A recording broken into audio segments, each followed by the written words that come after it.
اللہ رب العزت نے جب حضرت انسان کو اس دنیا میں وجود بخشا، ہم تمام انسانوں کے باپ سیدنا آدم علیہ السلام کو وجود بخشا، خلافت کا عہدہ ان کے سر پر رکھا گیا، یہ ذمہ داری انہیں دی گئی، تو ایک ایسا شخص جو یہ چاہتا تھا کہ یہ فضیلت اور یہ ذمہ داری اگر کسی کو ملنی ہے تو مجھے ملے، ہزارہ برس سے وہ اس کے لیے کوششیں کر رہا تھا، سجدے کر رہا تھا، ان تمام سجدوں اور عبادتوں کا مقصد صرف ایک تھا کہ اگر اللہ رب العزت نے ایسا کچھ ارادہ کیا ہے، زمین کی خلافت اگر کسی کو سونپنی ہے تو مجھ سے بڑھ کر کون ہو سکتا ہے۔ لیکن جب اس نے یہ دیکھا کہ اس اہم مقصد کے لیے کسی اور کو منتخب کر لیا گیا ہے، وہ حسد میں اور غصے میں بھڑک اٹھا اور وہ اپنے آپے سے اس وقت باہر ہو گیا جب اسے یہ کہا گیا کہ آدم کے سامنے سجدہ کرو، جھکو۔ یہ کیسے ممکن تھا کہ حضرت آدم کے سامنے وہ جھک جاتا؟ تمام فرشتے سجدے میں ہیں، یہ کھڑا تماشا دیکھ رہا ہے۔ جب اس سے پوچھا جاتا ہے کہ تم نے میری بات کیوں نہ مانی، آدم کو سجدہ کیوں نہ کیا، صاف جواب دیتا ہے میری پیدائش آگ سے ہے، آدم کی پیدائش مٹی سے ہے، میں اس کے سامنے نہیں جھک سکتا۔ اللہ رب العزت کی طرف سے فیصلہ سنا دیا جاتا ہے کہ آج سے تم راندہ درگاہ ہو، جاؤ، میں نے تم کو اپنی قربت سے دور کر دیا۔ اس نے جب دیکھا کہ ہزار سال کی میری عبادت ضائع جا رہی ہے اور اس پر سے توڑا یہ کہ مجھے جہنمی ہونے کا پروانہ دیا جا رہا ہے، مجھ سے کہا جا رہا ہے کہ تم راندہ درگاہ ہو۔ اللہ رب العزت کے صفت رحم و کرم کو وہ اچھی طرح جانتا تھا۔ اس نے یہ سمجھا کہ اللہ کے سامنے کچھ درخواست رکھ دی جائے، امید ہے کہ قبول ہو جائے گی۔ پہلی درخواست قیامت تک کی زندگی چاہیے، اللہ نے منظور فرما لی۔ دوسری درخواست مجھے اتنی طاقت دے دی جائے کہ میں یہ آدم جس کی وجہ سے میں ذلیل ہوا ہوں اور آپ کے دربار سے نکالا جا رہا ہوں، اس کے بیٹوں کو، اس کی بیٹیوں کو، اس کی اولاد کو میں قیامت تک بہکاتا رہوں تاکہ راندہ درگاہ میں اکیلا نہ بنوں، میرے ساتھ اولاد آدم کی ایک بڑی تعداد جہنم میں ہو، میں اکیلا کیوں رہوں۔ اللہ رب العزت نے اس درخواست کو بھی قبول کر لیا، لیکن ساتھ ساتھ یہ اعلان کیا تھا ابلیس نے خود یہ کہا تھا الا عبادک منہم المخلصین، آپ کے جو منتخب بندے ہیں ان پر میرا زور نہیں چلے گا، لیکن اکثر لوگوں کو میں اپنے ساتھ لے چلوں گا۔ میں آپ کو بتا نہیں سکتا، کاش ہم قرآن کریم کے ترجمے کو پڑھتے اور اس کے انداز کو سمجھتے۔ ابلیس نے اس وقت ہم سب کے باپ حضرت آدم کے سامنے کیا کہہ کر قسم کھائی تھی، قرآن کریم کے انداز کو ملاحظہ کیجیے۔ سورہ اعراف پارہ نمبر 8 میں اس کا انداز دیکھیے، وہ یہ کہتا ہے ثم لآتینہم من بین ایدیہم ومن خلفہم وعن ایمانہم وعن شمائلہم ولا تجد اکثرہم شاکرین، میں اولاد آدم کے آگے سے، پیچھے سے، دائیں سے، بائیں سے، ہر طرف سے آ کر انہیں بہکاؤں گا، اور آپ اے اللہ آپ ان میں سے اکثر لوگوں کو آپ شکر گزار نہیں پائیں گے، وہ ناشکرے، آپ کے منکر، کافر میرے ساتھ جہنم میں ہوں گے۔ اس کا دوسرا انداز دیکھیے، سورۃ النساء پارہ نمبر 5 میں وہ یہ کہتا ہے لَأُضِلَّنَّهُمْ وَلَأُمَنِّيَنَّهُمْ وَلَآمُرَنَّهُمْ فَلَيُبَتِّكُنَّ آذَانَ الْأَنْعَامِ وَلَآمُرَنَّهُمْ فَلَيُغَيِّرُنَّ خَلْقَ اللَّهِ، میں میں انہیں حکم دوں گا کہ میرے اشارے پہ چلو، ان سے میں شرک و کفر کرواؤں گا، طرح طرح کے جرائم و کرائم کرواؤں گا، وَلَأُضِلَّنَّهُمْ میں انہیں گمراہ کروں گا، اور وَلَأُمَنِّيَنَّهُمْ میں آرزویں، جھوٹی امیدیں، جھوٹی تمنائیں، ان چیزوں میں انہیں مبتلا کروں گا، اور جھوٹے خیالات اپنے ذہن و دماغ میں وہ پکائیں گے، میں ان کے دل و دماغ میں یہ رچانے بسانے کی کوشش کروں گا، لا بعث ولا حساب، نہ کوئی قیامت آنی ہے اور نہ کوئی حساب و کتاب ہونا ہے، جنت و جہنم کوئی چیز نہیں ہے۔ آپ دیکھ لیجئے گا، جب بھی آپ کا کوئی نبی دنیا میں پیغام لے کر آئے گا اور جنت و جہنم اور آخرت کی دعوت دے گا، میں لوگوں کو بہکاؤں گا کہ اولاد آدم خود کہے گی یہ پاگل ہیں، یہ دیوانے ہیں، جو آخرت و جنت و جہنم کی بات کرتے ہیں، ایسا کچھ نہیں ہونے جا رہا۔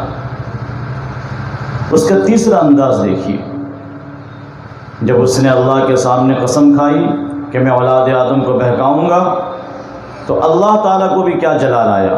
سورہ بنی اسرائیل پارہ نمبر 15 کو پڑھیے، وَاسْتَفْزِزْ مَنِ اسْتَطَعْتَ مِنْهُمْ بِصَوْتِكَ وَأَجْلِبْ عَلَيْهِمْ بِخَيْلِكَ وَرَجِلِكَ وَشَارِكْهُمْ فِي الْأَمْوَالِ وَالْأَوْلَادِ وَعِدْهُمْ وَمَا يَعِدُهُمُ الشَّيْطَانُ إِلَّا غُرُورًا۔ جا اپنی آواز لگا لے، آواز لگا لگا کر اپنی طرف بلا بلا کر انہیں بہکا لے، صحیح راستے سے پھسلا لے۔ واجلب علیہم بخیلک ورجلک، اور اپنے تمام سوار، اپنے پوری لشکر کو لے جا، پورے فوج کو لے جا، پیدل چلنے والے ہوں، سوار ہوں، یہ ایک محاورہ ہے، پیدل چلنا، سواری پہ ہونا، یہ ایک محاورہ ہے، یعنی اپنی پوری فوج اور اپنی پوری ٹیم کو لے جا اولاد آدم کے خلاف، اجا انہیں بہکا۔ وَشَارِكُهُمْ فِي الْأَمْوَالِ وَالْأَوْلَادِ، جا ان کے مالوں میں، ان کی اولاد میں اپنا حصہ لگا لے۔ وَعِدْهُمْ، جا ان سے وعدہ کر لے، انہیں بتا دے کہ قیامت کا دن نہیں آنا، آخرت نہیں آئے گی، جاؤ ہم بھی دیکھتے ہیں۔ شیطان اس عہد کے ساتھ وہاں سے رخصت ہوا۔ وہ ہماری طرح نہیں تھا کہ محنت کا موقع نہ آ رہا ہو، حالات سازگار نہ ہو تو ہم مایوس ہو جاتے ہیں، کیا کریں، حالات ساتھ نہیں دیتے، کام کہاں سے شروع کریں سمجھ میں نہیں آتا۔ مگر کمال ہے اس کے صبر و ضبط کا۔ اس نے ہمارے باپ حضرت آدم کے سامنے جو قسم کھائی تھی کہ ہم بہکا کر رہیں گے، وہ موقع کی تلاش میں بیٹھ گیا۔ سیدنا آدم علیہ السلام کا طویل زمانہ گزرتا ہے، اسے موقع ہاتھ نہیں آتا۔ حضرت شیس علیہ السلام، حضرت ادریس علیہ السلام، ان انبیاء کے زمانے میں کوئی موقع اسے ہاتھ نہیں آتا، کوشش میں لگا ہے مگر اس کے لیے حالات سازگار نہیں ہیں، مگر خاموش نہیں بیٹھ سکتے، کام تو کرنا ہے، ہمیں اپنی دشمنی چکانی ہے، ہمیں جو اولاد آدم سے جو حسد اور ہمیں بیر ہے، اس کا بدلہ تو ہمیں اس کے اولاد سے لینا ہے۔ ہمیں موقع ملے نہ ملے، ہمیں موقع نکالنا ہے اور موقع تاڑنا ہے۔ یہ انداز ہوتا ہے کام کرنے کا، سیکھیے ابلیس سے۔ اس نے موقع تاڑا، ایک موقع اس کے ہاتھ آیا جب نوح علیہ السلام کی بعثت سے قبل اس قوم میں 5 اولیاء کرام، جن کی اپنی ایک ہستی تھی، ہر ایک کی اپنی ایک شخصیت تھی، ان کے بڑے کارنامے تھے، اور ان 5 بزرگوں کے نام اللہ رب العزت نے سورہ نوح پارہ نمبر 29 میں بیان کیا ہے۔ لا تذرن ودا ولا سواعا ولا یغوث ویعوق ونسرا وقد اضلوا کثیرا۔ یہ 5 اولیاء کرام ہیں، ود، یغوث، یعوق، سواع، نسر۔ یہ حضرات اپنی عمر گزار کر دنیا سے تشریف لے جاتے ہیں۔ اب شیطان نے موقع تاڑا، لوگوں کے دل میں خیالات ڈالنے شروع کیے، تم نے اپنے بزرگوں کے بارے میں کیا سوچا ہے؟ کیا یہ بزرگان دین دنیا سے چلے گئے، ان کی اتنی خدمات ہیں، تم کیسے بے وفا ہو؟ تم نے ان کے یاد رکھنے کا کوئی منصوبہ بنایا ہے؟ کیا کرنا چاہیے؟ سوال و جواب خود ہی سب کے دلوں میں ڈال رہا ہے۔ خیال آیا کہ ان بزرگوں کے نام کی لکیریں کھینچ دی جائیں، ان کے نام لکھ دیے جائیں، یہ فلاں کی لکیر ہے، یہ فلاں کی لکیر ہے، فلاں کی لکیر۔ مفکر اسلام حضرت اقدس مولانا علی میاں ندوی نور اللہ مرقدہ اپنی عربی کی کتاب جو بظاہر چھوٹی سی معلوم ہوتی ہے، لیکن حضرت نے بڑی، میں کہوں گا کہ اس چھوٹی سی کتاب میں حضرت نے علم کو بھر دیا ہے۔ لیکن چونکہ طلباء کو وہ کتاب ایسے وقت میں پڑھائی جاتی ہے جب ذہن وسیع نہیں ہوتا، ابتدائی درجات میں ہوتے ہیں، تو نہ اس کے ادب سے واقف ہو پاتے ہیں کہ حضرت نے کس انداز کی ادبی عربی استعمال کی ہے، اور جو حکمتیں اور جو باریکیاں حضرت نے جن کی طرف اشارہ کیا ہے وہ کسی عام آدمی کے بس کی بات نہیں، عام علماء کے قلم سے چیزیں نہیں نکل سکتی۔ حضرت نے اس واقعے کو تفصیل سے لکھا ہے۔ کچھ دنوں کے بعد شیطان نے وسوسہ ڈالا، لکیریں مٹ جایا کرتی ہے، کوئی مضبوط نشانی ہونی چاہیے جو یاد رہے۔ دل میں خیال آیا کہ ان بزرگوں کے نام کے مجسمے تیار کر دیے جائیں۔ 5 مجسمے تیار کر دیے گئے۔ ان مجسموں کے پاس لوگ جاتے اور اپنی مرادیں اللہ ہی سے مانگتے، لیکن ان مجسموں کو عقیدت کے ساتھ دیکھتے، وہاں جا کر جھکتے۔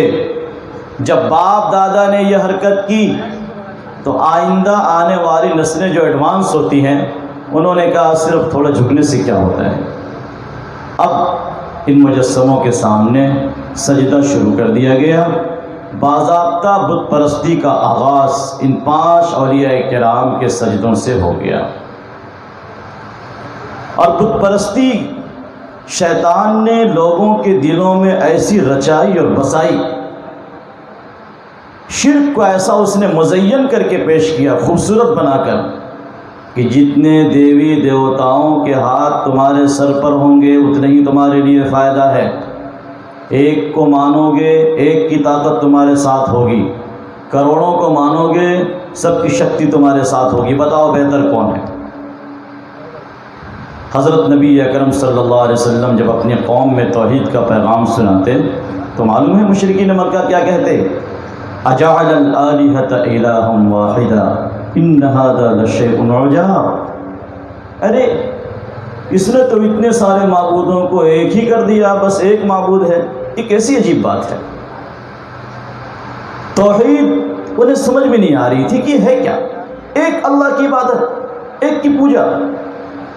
آپ اندازہ لگا رہے ہیں کتنی کڑی محنت تھی اس کی، ہمارے دشمن کی، کہ نوح علیہ السلام کی مسلسل لمبی تبلیغ قرآن کے بیان کے مطابق 950 سال تک، اور ایمان لانے والے ایک قول کے مطابق 80 ہیں، دوسرے قول کے مطابق صرف 240 مرد و عورت ہیں کم و بیش، اور تبلیغ کتنی لمبی ہے؟ 950 سال۔ یہ ہے ابلیس کی وہ کامیاب محنت۔ اللہ رب العزت نے جب سیدنا آدم علیہ السلام اور ماں حوا کو زمین پہ اتارا تھا تو اس وقت کہہ دیا تھا جائیے، اور ہم نے تو آپ کو پیدا ہی اسی مقصد کے لیے کیا تھا۔ دیکھیں نظام اللہ سے پہلے سے طے کر کے رکھتا ہے، انسان اس نظام کو وجود میں لانے کا ذریعہ بن جاتا ہے۔ آدم علیہ السلام اس لیے پیدا نہیں کیے گئے تھے کہ وہ جنت میں رہیں، ان کو زمین پر ہی لانا تھا، لیکن زمین پر آنے کے جو اسباب بنے وہ حضرت آدم کی طرف سے ہی تھے۔ آپ نے علماء سے سن رکھا ہے جس درخت کے پھل کو کھانے سے منع کیا تھا، شیطانی وساوس میں آ کر اسی کی طرف قدم بڑھا دیا آپ نے۔ چھوٹی سی غلطی ہو گئی جسے اجتہادی غلطی کہیے۔ ہم گستاخوں کو اور ہم چھوٹوں کو یہ کہنے کا بھی حق نہیں ہے کہ انبیاء نے غلطی کی، وہ ان کا اور ان کے رب کا معاملہ ہے۔ کہا جاتا ہے، عربی میں مشہور جملہ ہے، حسنات الابرار سیئات المقربین۔ بعض چیزیں وہ ہیں جو عام نیکوں کے لیے نیکیاں شمار ہوتی ہیں، مگر وہی کام اللہ کے مقرب بندے کریں تو ان کی پکڑ ہو جاتی ہے۔